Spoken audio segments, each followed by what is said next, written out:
Pro něco vazbí?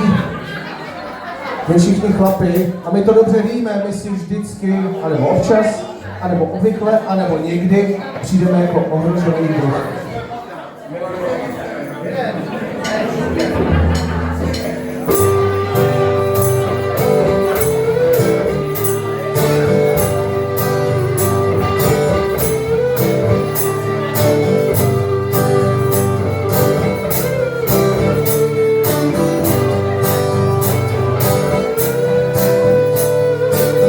Toulám se ulicí a raní dlažba studí.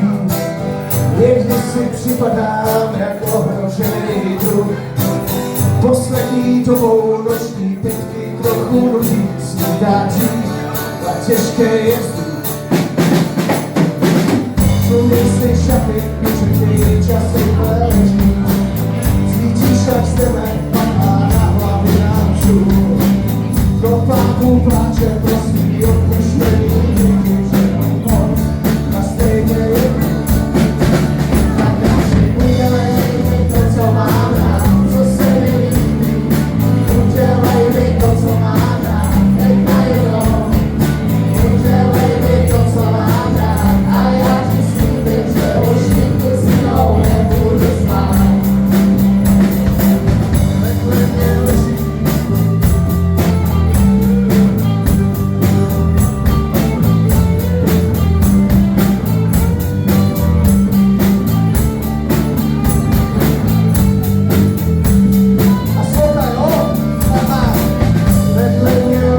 Postel saje zbytek vína, na stropě vysok, který časem opadá.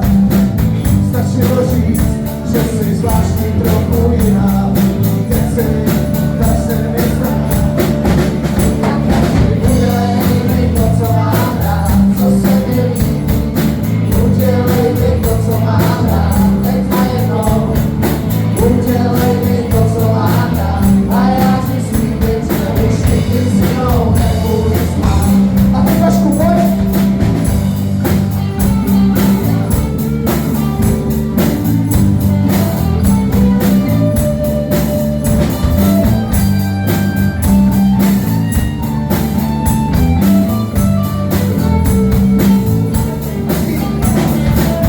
Na skále stojím jako blázen v teplým dešti a chtěl bych zpátky všechny rány, co jsem dal. Málo se bojím, stačí krok a můžu letět někam pryč a ještě kus.